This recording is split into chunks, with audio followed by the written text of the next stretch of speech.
Bayangin, dulu orang harus nunggu rambut kering berjam-jam.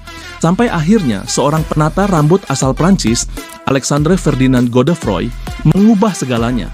Di tahun 1890-an, dia menciptakan hair dryer pertama di dunia.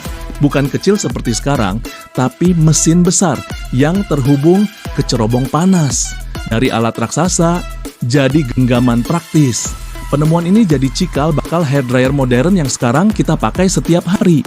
Apa sangka alat simpel ini lahir dari ide gila di salon kecil Prancis. Follow untuk fakta unik lainnya.